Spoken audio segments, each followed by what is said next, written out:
تو ذمہ داروں کو ان چیزوں کا پتہ ہے کہ بڑا مشقت والا کام ہوتا ہے. تو آپ فرماتے ہیں کہ جب میرے والد صاحب نے جب مجھے دیکھا نا یہ کام نہیں کر سکتا, تو آپ کے دل سے دعا نکلی کہ یا اللہ میرے پتر نے سوکھی سوکھی روزی دے.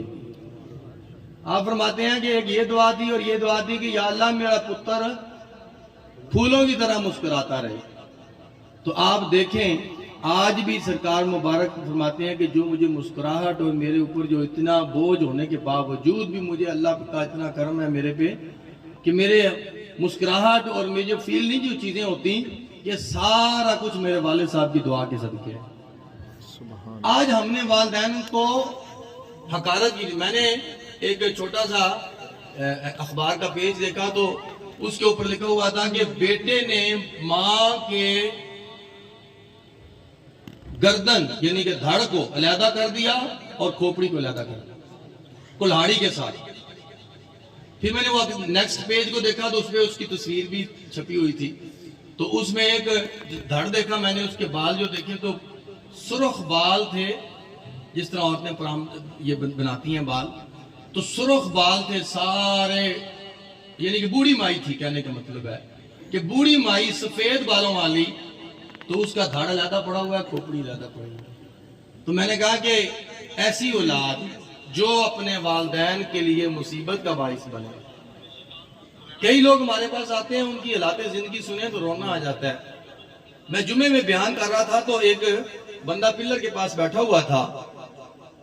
میں نے اس کو دیکھ کر کہا کہ بابا جی آپ کے کپڑے اس قابل نہیں ہے کہ آپ مسجد میں بیٹھے, کپڑے آپ کے صاف نہیں ہیں, آپ ہمیں بتا دیتے ہم آپ کو کپڑے اچھے دے دیتے. مسجد میں بیٹھنا تھا, جمعے کا ٹائم ہے, آپ نے بڑے گندے کپڑے یعنی کہ میلے کپڑے پہنے ہوئے ہیں.